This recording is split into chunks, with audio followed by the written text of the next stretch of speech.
Good morning. Thank you, Chairman, and ladies and gentlemen of the committee, for setting aside this time to hear all of us.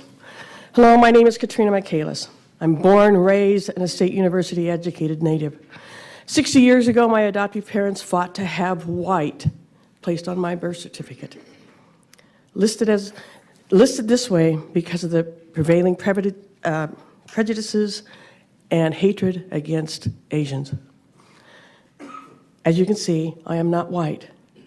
So I am protected against discrimination because I'm white, and because I'm a female, but I am not protected because I am gay. Idaho's discrimination against LGBTQIA dictates where we have our place of employment, where we live, who we love, where we die, and where we are buried. Raised in a loving and Christian Republican home, my civic duty was a daily occurrence. It has been mentioned about a gay agenda. Seriously, Proposition 1 was a direct assault on the LGBTQIA community. The gay agenda was simply to protect what little freedoms and rights we had at the time. Prop 1 also spurred me to action. I participated in both recent marches in Washington. I had the privilege of carrying our flag, our state flag, up on the stage, and I've also spoke on these very Capitol state steps.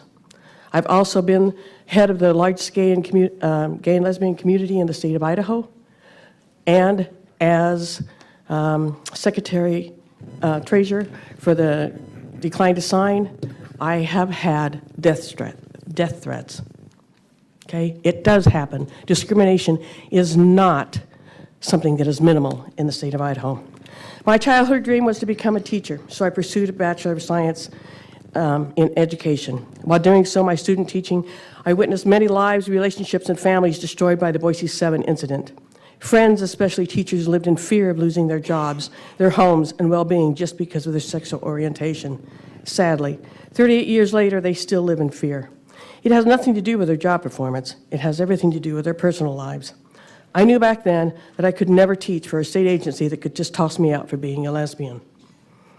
I am not a second-class citizen. I work in the private sector now. I miss not being a teacher. 30 seconds remaining. Despite the Bill of Rights guaranteeing life, liberty, and the pursuit of happiness, and in many states these basic rights are not inclusive. Our great nation was built on the premise of freedom. Our forefathers and present-day servicemen and women have or may pay the ultimate price for our freedoms without exception. They have not, nor will they ever go into battle listing exclusions of freedom that they are not fighting for.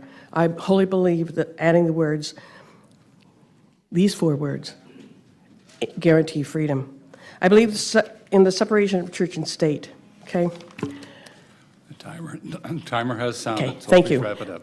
I urge you to vote yes on this House Bill 2. Thank you.